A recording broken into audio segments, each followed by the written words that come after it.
Did you hit it? Yeah, I there hit you it. are. Hey, what's going on, everybody? Welcome to episode 99 of Mirrorless Bits. 99. That's Time to party. Dude, that's bonkers. Yeah, we're gonna party like it's not 1999 because hopefully we're beyond those days. Right. So yeah. So how's it going? Everything It's going going good on good. your end? Good. Yeah. Back at home again. This is the second show from home that I've done. I should probably look back. I don't know if I've ever done 2 consecutive home shows. But No, I I don't know think so. our show 100 though will not be at home. So there you go. So I guess that shows that's the end of it. Right. Yeah. You know. Yeah, things are going good. Things are going good. How about you? I know we got a lot to talk about with workshops. That's for sure. Yeah. Been busy. Been busy preparing for what we're going to talk about tonight. That's for sure. Exactly. And I'm looking at the viewer count tonight and realizing I didn't do any kind of shares to let people know to come and tune in tonight. So, hi, the one person watching, Andrew. So, all right. It's a packed house tonight. It's an exclusive crowd. How about that? So, wait till Andrew finds out the prize that we're giving away. Right, $1 million. Yeah. So anyways, let's just jump right into like what's been keeping us so busy lately. I know you and I both are working on workshops. Actually, we're done working on the workshops. We've actually announced our workshops. Right. And so if you follow us anywhere online, you've probably seen a flyer or some sort of a social media post about them. And if you have not seen or heard of what in the world we're talking about, I would suggest following our social channel so that you can get the skinny on it. And if you don't want to do that, then the description for this show, both on YouTube and on the audio podcast, will have links to both of our workshops. They're both going to be incredible workshops, and they're both going to be so like 180 degrees from each other. So no matter what you shoot, I think one of these workshops is probably right up your alley. That's exactly it. And even better, you can go 2 weeks in a row. Because yours is first and mine's second, right after. Yours is the third week. Am I right? Yes, and I would say that would be a wild month for you for sure if you attended both workshops. So I guess I'll let you jump in and talk about yours if you're ready to talk about it. And I can go ahead and actually share. I'll share. This was a good idea you had. Okay, are you seeing it there? The New York City. Okay, good. So we're doing a New York City street photography workshop, and it's the something that has sort of been in an incubator stage, let's say, for maybe 6 or 7 months, with Megan Crandallmeyer. And you'll remember Megan if you follow the show or watch the show. We had her on, and I'm going to say it was show 49, I think. And the reason I know that is because I just did some links on it. But show 49, she's also one of the super fans that came to San Francisco last year with Olympus. So we've been talking about doing a workshop that only takes 4 people. A lot of workshops, even the larger ones Jamie and I do, I mean, we try to never go over 10. I know that for sure. But this one, being in New York City, is pretty large. And I think I'm going to stop sharing so I can talk. It feels a little odd as I'm talking into this thing and not seeing you. No, that's fine. Yeah. But I think what we're going to do is with the 4 people is be obviously very personal. It's going to be like a 2-to-1 ratio of instructor. And Megan really knows her stuff when it comes to New York. I mean, it's plain and simple. She really knows what's going on. Hey, and she's the creator, if you don't know, of 52 Magic Mondays. So if you ask Megan how many times she's been to New York, I don't think she'll say 52. It's probably more than that. But for every week, for a single year, she went to New York every Monday and shot street shooting, did street shooting all over the place, learned some great areas. I don't think anything in New York is actually a secret area anymore. But the idea is she knows how to get around, and that's key. I know I've been there 3 times. Jamie, you've been there a couple. We've tried to shoot together. It's crazy in New York. And if you don't have somebody taking you around, it really can get a little nuts. So if you ever wanted to get into New York City, now is the time, because we've got an expert, what I would call guide, with us, and we're going to go over things. In fact, I wanted to I was bringing out my my little cheat sheet here, just some of the highlights. Going into Union Square, Farmers Market, East Village, Chinatown, Little Italy. Jamie and I've been through Chinatown and Little Italy together. And then Washington Square Park, Greenwich Village. We're going to do night live composite in New York. I cannot wait for that because we didn't get a lot of chance to do that in the past. I think we were probably eating dinner or something. Yeah, definitely. But and then we're going to go over the next day on the second day and go over on the East River Ferry and actually photograph Williamsburg Bridge, Manhattan Bridge, Brooklyn Bridge, all from the water. So a whole different view on that. Head over to Brooklyn, the Dumbo area, the Promenade area, and walk back across the Brooklyn Bridge. So it is going to be a wild and fun time, and we're going to do a lot of hangouts. One for sure before with the people, and a couple after, and really discuss street photography and the best ways that they can capture photos in New York. So look for lots of attention, with the workshop. And let's see, I don't think I can say anything else other than we can remind people maybe that we are going to, after you start talking about yours that you're doing with Mark Miller, we are going to have Megan and Mark on, not the next show, but the show after, right? 101. That's correct. Yeah. Yep. We're going to have go ahead. Megan and Mark Miller. So I'll just do a really quick screen share here as well. Yeah. Application window. Boom. So this is what I'm going to be doing third week of September with Mark Miller. Mark Miller's he's a fellow Vanguard pro and Nisi brand ambassador like myself, and also a member of the Olympus Superfan category, although he wasn't in San Francisco with us the year before. He went to Whistler with Olympus. But so Mark and I did a workshop last fall on the west side of Michigan, and this year we decided to just go for it and do another workshop. We were trying to figure out something different to do, and we both kind of just decided, man, it would be super cool to take people up to the Upper Peninsula and just run down like a series of waterfalls and get waterfall shots like all day long, and then hit some coastline stuff, and maybe a special stop for those who've already seen the itinerary. They know what it is, but another stop elsewhere in the Upper Peninsula as well to shoot during one of the days. It's going to be fun.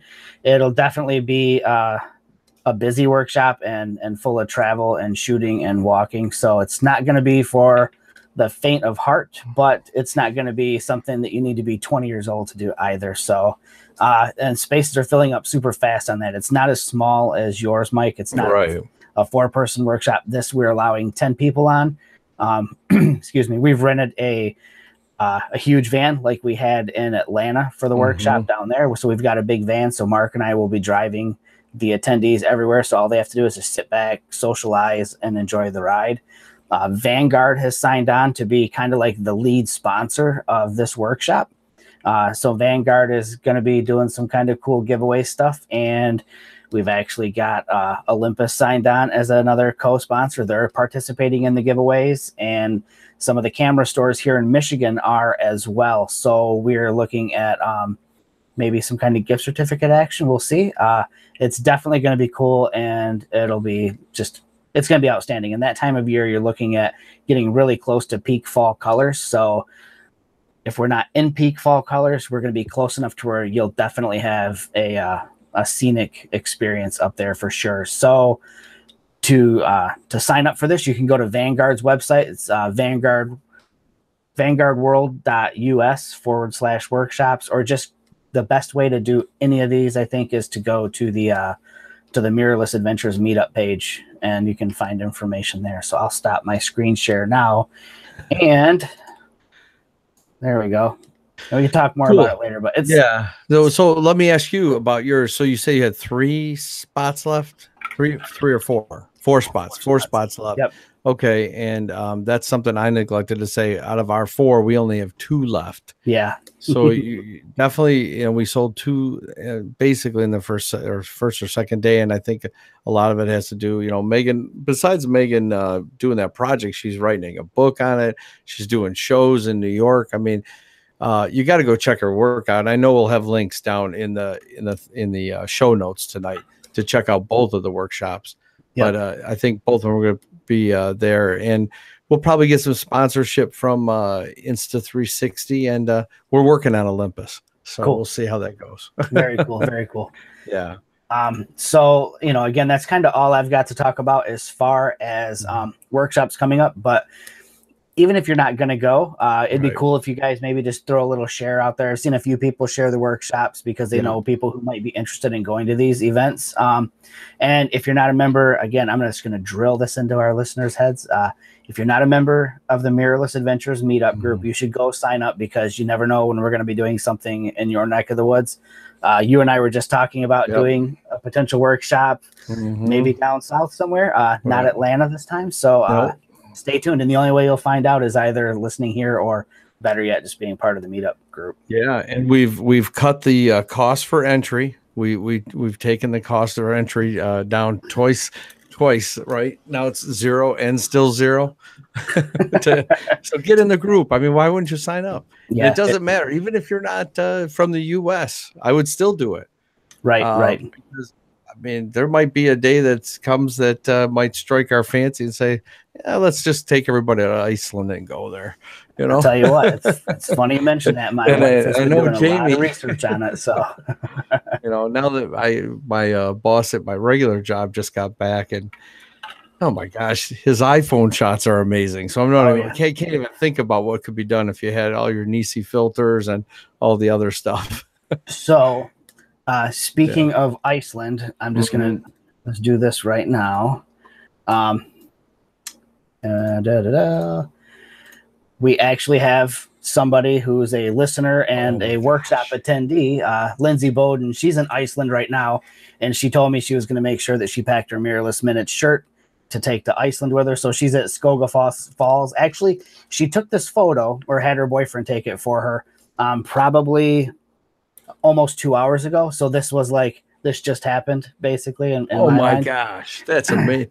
We gotta, I gotta get a copy of that. Show my boss. I'll send you two. So she's got one from Skogafoss, and she's got another one. So pretty cool. Just big, huge shout out to Lindsay. She came on the Lighthouse workshop that I did with Mark Miller last fall, and she's total riot, totally fun person to hang out with, and I'm super stoked that she got to go to Iceland, and even more so stoked that she considered us by taking that shirt and taking photos with it on. So super cool. It totally made my day when she snapped that picture to me. So it's pretty cool stuff. I love it. Really cool. Yeah. Perfect timing. Hey, we didn't even rehearse that one. No, I didn't tell you that was coming. So that was usually we have a 35-minute rehearsal before every show. So if you believe that. right. Yep. So we ate up like the first half of this episode talking about like workshops and what's coming up and what we've been working on, and pitching them to you so that you'll sign up maybe. Right. Other than that, I really don't have a lot to talk about. I've got image shares, and I can talk in detail about the images that I am sharing, just because a couple of them are done completely different than maybe what would be like a normal thing for most people to do. So if you want to do image share, we can jump into image share now, unless you have some other stuff you want to talk about. Let's go ahead and do image share, and then after, let's talk just a little bit about Show 100. We might have a couple of interesting things happening. So right. Yep. So definitely. Okay. So go ahead. Why don't you do yours first then? Oh, put me on the spot. I am. I'm sorry that you're ready. All right. So this is Lindsay. I'm just going in order of like what was shot most recently, and then working down to the oldest photo. So this next photo was shot just the other day after work. We had storms rolling through Michigan, and not a standard black and white. So this was shot with an infrared converted camera. And I know everybody has heard of shooting with infrared cameras, and I've discussed shooting with infrared cameras previously. But what I want to talk about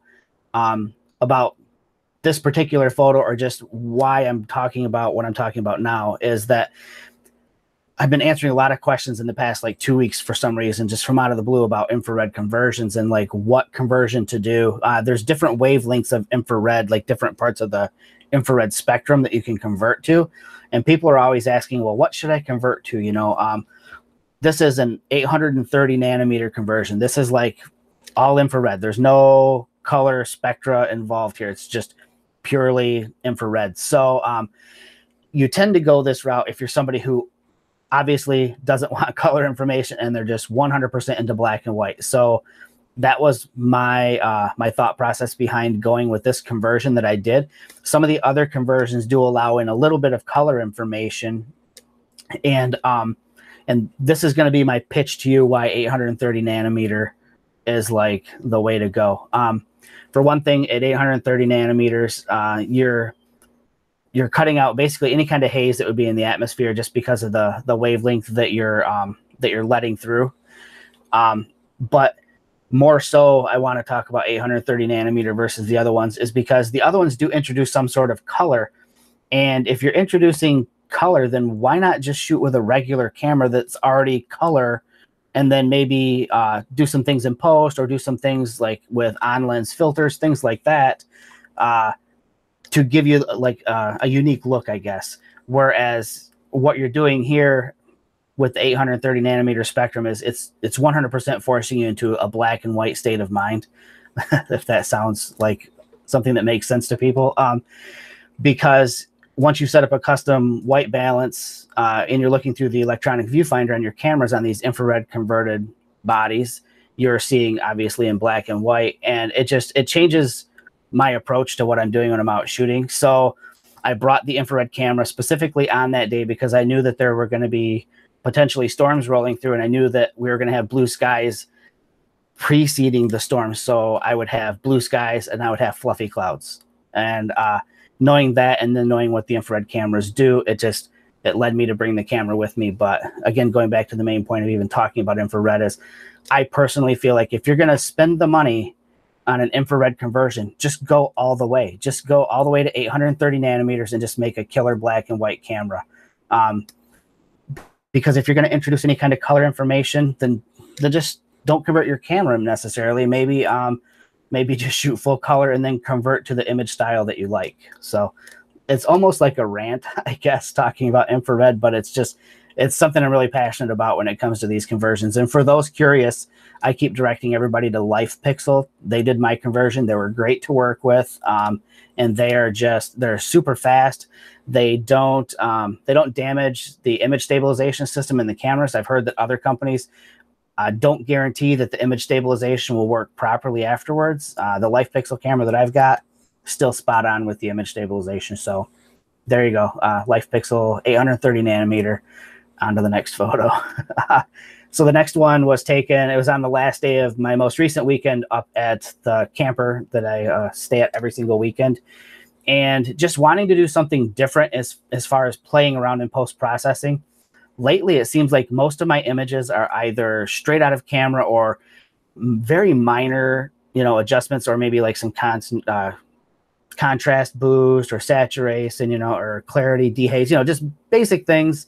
Not anything over the top. I felt like being a little more artistic and old-timey feeling with the processing that I was going for with this. So I actually broke out the old Nick analog effects software to play around with this and just give it a tilt shift feel to it. And then, just a little bit of dust and speckling on it, so it kind of gives you that old dirty film look. And then afterwards in post, treated it with one of my Lightroom presets. This is shot with the EM1 Mark II and the Mzuiko 7 to 14 millimeter, because it's a big giant barn and I wanted to be close to it. I actually had to be close to it because like 2 feet behind me is a parking lot. So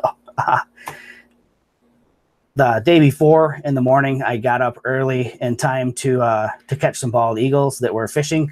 I'm not showing you the fishing shots because to me, those were mildly disappointing because I basically have the tail feathers. I mean, I've got the whole fish in the frame, but it's not taken from this vantage point. I wanted to be able to see the face of the fish of the eagle as it was pulling the fish from the water. And unfortunately, he came down and grabbed the fish just out of frame a little bit to where I only seen the back end of the bird. This was actually him circling around on one of his 2 circling passes before he dove down and grabbed the fish. And it's funny because I've always got the 300 millimeter with the teleconverter attached when I'm down there looking for eagles because they generally stay far away. This is an uncropped shot. So He was really, really, really close to me when I shot this. Actually, it was hard to keep him in the frame because there were a couple of times where he was circling in and he filled up the whole frame and parts of his body were going out of it. So EM1 Mark II, continuous autofocus tracking, and then you heard the lens combination, 300 millimeter with the MC14 teleconverter attached. And the mode that I was shooting in was shutter priority. So I was at 800th of a second and on auto ISO. And I believe that the ISO on this one is 800, just to be able to maintain my 800th of a second shutter speed. And then this last shot, a buddy of mine came out to hang out and just talk. I hadn't talked with him in a while, and he's a fellow Olympus photographer as well, and tried to figure out where to go to shoot. And when I don't have anywhere else to go shoot, obviously I'm going to end up out at the barn that I like to hang out at. And I hadn't been there in actually months. So it was kind of cool to get back out there. And then I noticed in the fields on the other side of the road, this is a Pheasants Forever preserve. So basically the owner of this property has let it go back to weeds, I guess you could say. And I don't know if this was planted purposely or not, but there were tons and tons of these purple coneflowers. And just wanting to do something different than I always do when I'm out there, which is just a full-blown barn photo. I wanted to incorporate foreground into it and just give the sense of, kind of walking through these deep weeds and coming across the barn. And it's easy to get into a situation where, okay, I focus on the barn out in the distance and then I snap it. That's cool, whatever. But what ends up happening is you lose your foreground because the depth of field just kind of negates that. So what I ended up doing here was focus bracketing my shots. So this is, I believe, 10 shots focus bracketed, and I'm at f8. So, and then the spacing, that I don't remember the term that they call it in camera now, you have to forgive me, but it's basically the spacing in between the shots was set to the widest mode. So these are all put together in post in Photoshop. So it wasn't a focus stacked image where the camera actually does the composition for you and compiles the images and layers them. This was all done in post in Adobe Photoshop. And this, again, it's like my go-to camera. It's the EM1 Mark II, and this was actually the 12-100 is what I had on here. And this is gonna sound crazy, but I swear this is almost straight out of camera. There is I had Nisi filters on, so, and then I probably should have mentioned that a little bit earlier as well. So I had the medium graduated neutral density filter on. So that's how you end up with the darker blue sky at the top. And then I still have the foreground exposed properly and not overexposed. So yeah, that's kind of what I have to share this week. Yeah, that's it. That's all I've got. You have to unmute yourself. What off? There it is. It wouldn't go. I'm clicking away. What the heck? You think you'd get that right after 99 shows. Get it on 100, man. So, all right, man, I'll tell you that infrared shot, that is just killer. When I first saw that, I thought you caught an explosion or something because the trees look like clouds or smoke. I thought maybe you were like in Hawaii and you were getting eruptions.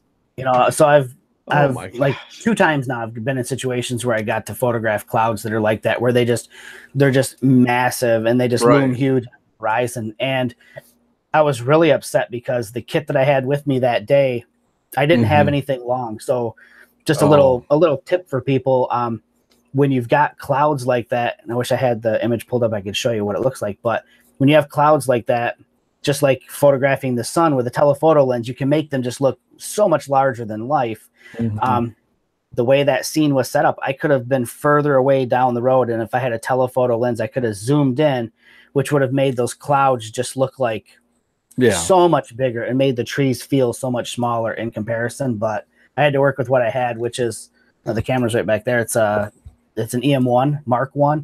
And I actually had an old Minolta Roker X 28 millimeter f2.8 lens on it.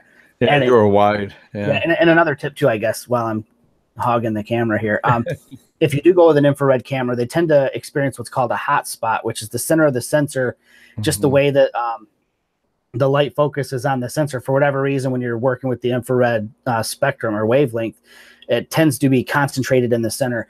And it's really a problem with new lenses. The coatings don't the coatings seem to exacerbate that problem. So using older lenses or less complex or less expensive lenses. So this is another lens I recommend is the cheap pancake lenses because they don't, or the body cap lenses because they don't seem to have the exotic coatings on them. So yeah, just something to think about. That's an interesting thing because I've noticed on mine, because I've also had mine done by Life Pixel. I've got an old pen. But it looks real different with the fish eye. I'll tell you, than like a real nice lens, like a 12-40 or one of the pro lenses, or I don't know if it's that maybe it is that nano coating or whatever they call it. I don't know. It's some type of coating. Yeah, that changes it for sure. So, all right, let's see if I can get here. All right, you see Yosemite? Oh yeah. Okay, so yeah, just a small waterfall. Jeez, I mean, even looking at this picture just makes me think of how large and crazy this is. And we were just talking before the show, the wildfires right now are brushing up against Yosemite. Today, I noticed on the national news they were saying how close they were in Mariposa County. So again, these pictures are going to keep coming out. I think I was there over a month ago now, but I have so many that I've got to still get through. This is shot with the EM1 Mark II, and all I had with me on this trip, because I did not think we were going past here, is just the 12-100. And you know what? You do with what you can. I was really happy with this shot, and and getting the two waterfalls there. I'm not going to embarrass myself and try to remember the exact name of those waterfalls, but I know this was at Glacier Point, and so just an amazing place, and beautiful, beautiful scenery for sure on every piece. This one here, we went out super early in the morning, going out with Lou. I usually do a lot of shooting with Lou, and it always seems to be early. When Lou says we go early, we usually meet for whatever reason, 4:15 in the morning.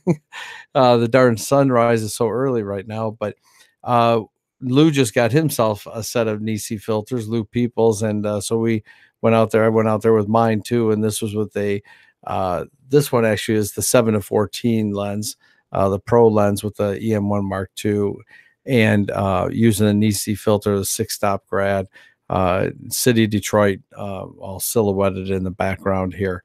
And then the Ambassador Bridge going over to Canada, the Michigan side, and over here in Canada. But a great morning to be out there.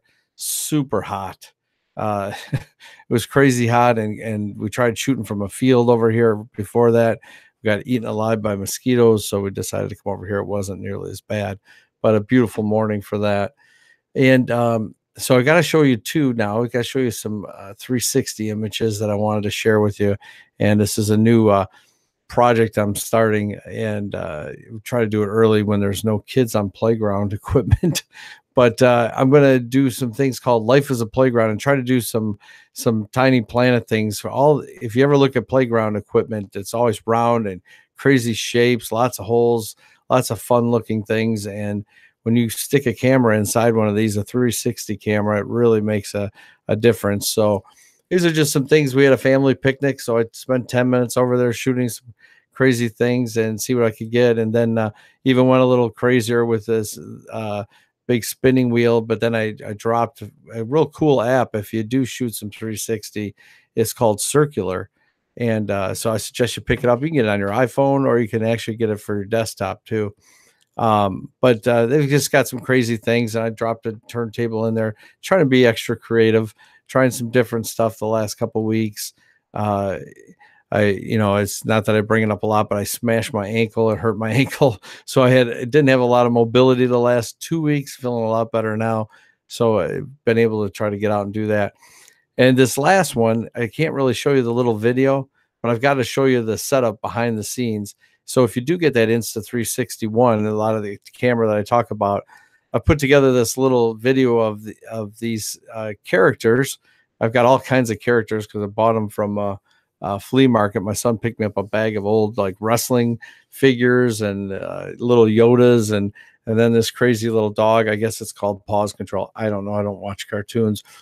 But setting him up in front of the Insta360, and I'll show you how I hooked it up to the camera. and you just take it around, and in post you can make it look like these things are like a flying carpet, just flying around. A lot of fun taking stuff that was around the house, some screws, pads for furniture, some sticks, and a lot of fun. This is what the camera looks like with that stuff attached. So, as you go out, try to be creative. Don't get stuck in ruts. That's for sure. That's what I'm trying not to do. So we're back on, and I can always link to that video, but you'll find it on my Facebook page. But all right. Yeah, those are crazy to watch those videos. And I've got some other crazy ideas. I want to try to get a bobblehead. Oh my gosh. Try a bobblehead, the head going around. Dude, I got to take them to different places. See, I started thinking I got like all these Pistons bobbleheads. I thought it'd be cool to take them on the court at like Little Caesars Arena, or a Tigers bobblehead out in the thing, So Joe Edelman has a bobblehead of himself. Oh my gosh. And I think there it is, Joe. I need him. And he has a 360 camera, right? Yes, I thought he said he got one. So you need to get him schooled up on doing the Magic videos, and then maybe he could do an intro for his show of himself flying around the studio. Yeah, that's pretty crazy. So yeah, let's we're ready. We hit the 8:30 mark, but let's talk about the next show because it's pretty big. Okay, yeah. So for those of you who have been around long enough, obviously the next show is the 100th episode, and let me pull this up real quick so I get this right. Just give me 1 second. Bear with me. Cue the elevator music, Mike. Right. You don't want me singing. Oh, geez. You know what I'm doing? I'm pulling up a Facebook message that has nothing to do with what I'm getting ready to talk about. I need to pull up my email. So Mike's putting me on the spot now. Actually, he's not. I should have just been ready for this. So, let's see. Boom. In celebration of episode 100, we've got sponsorship for the episode. We're not the only people that are excited about 100 episodes. One of my sponsors, Vanguard, you may have heard of them before. They're sponsoring a bunch of stuff lately. They're actually sponsoring our 100th episode. So they're actually going to allow us to give away an Altarise 45 backpack and a VO2 235 AB tripod, and that's in the color red. I suggest just swinging over to the Vanguard website and checking those out. I will also put links to what those products are in the show description, so you can go check them out.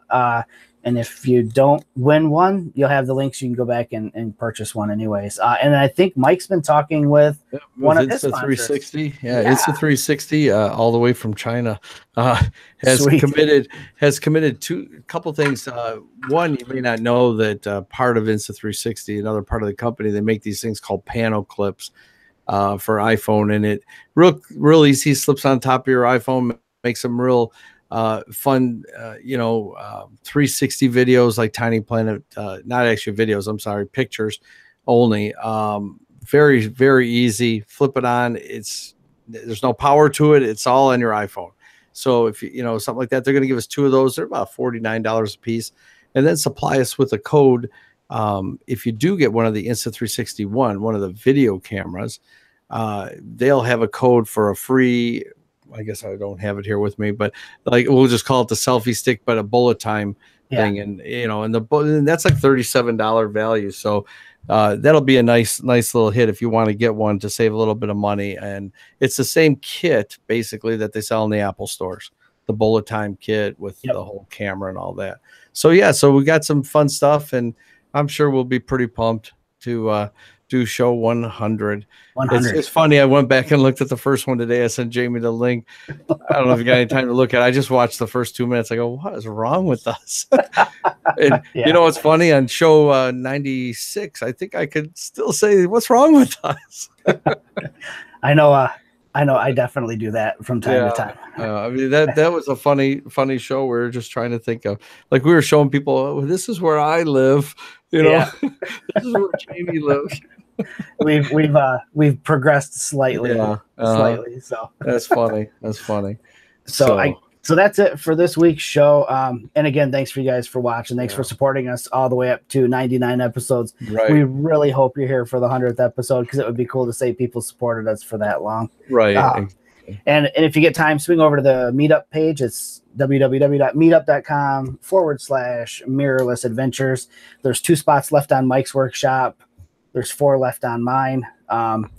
Pick your poison. New York City, wilderness waterfalls. No matter what you like to shoot, you definitely have a workshop to choose. So, or pick them both.